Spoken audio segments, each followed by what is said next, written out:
Olá, seja bem-vindo ao programa Falando de Coisa Pública com o professor Milton Mendes Botelho e mais uma vez estamos falando ao vivo com o professor direto de Bento Gonçalves, professor. Seja bem-vindo mais uma vez. A sua estadia continua por aí no Rio Grande do Sul, onde aconteceram 2 dias de palestra, né? E hoje eu queria que o senhor falasse com a gente sobre controle interno, professor.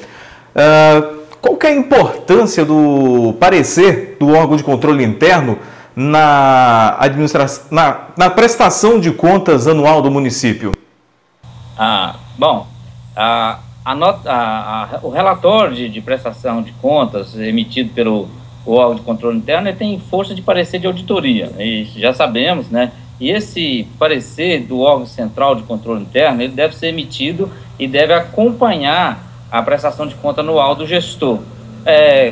De acordo com a legislação existente, especificamente as leis orgânicas dos tribunais de contas, esta é uma obrigação do órgão de controle interno a analisar a prestação de contas antes de ser enviada à Corte de Contas, ou seja, ao tribunal. A importância desse parecer é uma segurança que o gestor vai ter que as suas contas estão sendo examinadas previamente pelo órgão de fiscalização interna. Ou seja, alguma inconsistência que for detectada por esse órgão, ainda há tempo de ser corrigida, justificada ou até mesmo esclarecida à Corte de Contas.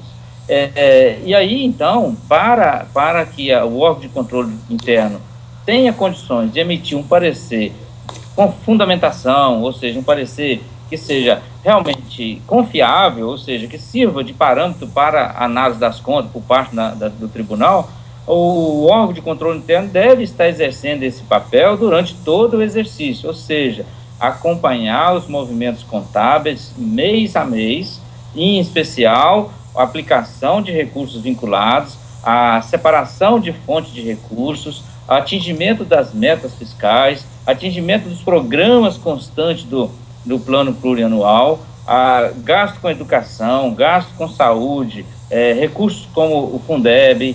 Então, todos esses tópicos aqui citados, além daqueles previstos tanto no artigo 59 da Lei Complementar 101 e aqueles previstos no artigo 74 da Constituição Federal, deve ser objeto de análise ou objeto de estudo por parte do controle interno, e esses assuntos devem constar desse parecer final de análise das contas do gestor.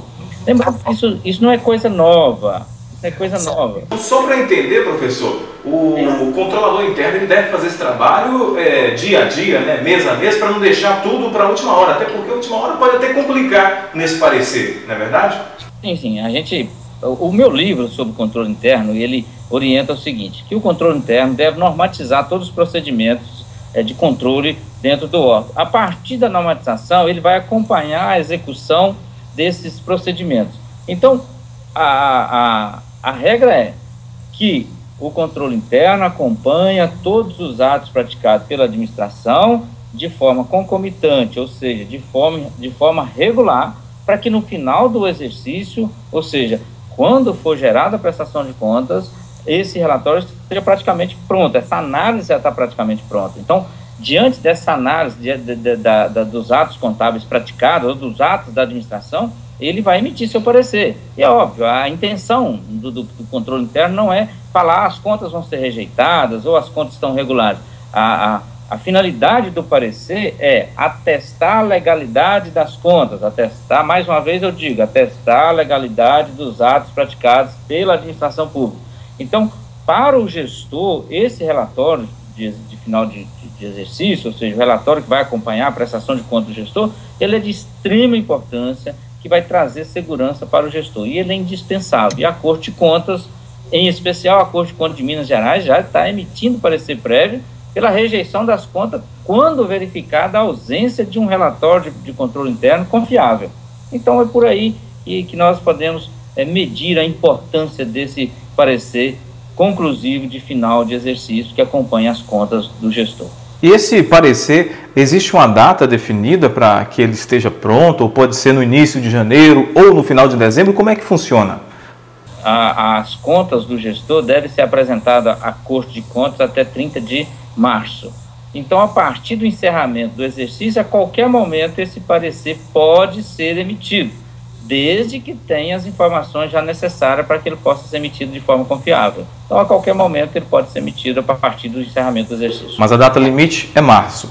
30 de março, com certeza. Ok, então. Professor, mais uma vez, obrigado pelos esclarecimentos, pelas orientações aos nossos telespectadores, né? As pessoas que estão conectadas com a gente todos os dias aqui no YouTube. Lembrando que o professor Milton Mendes Botelho está lá em Bento Gonçalves, por isso a gente está fazendo essa conexão com ele aqui ao vivo. Mais uma vez, professor, gostou da cidade de Bento Gonçalves? Rapaz, é como se diz, né?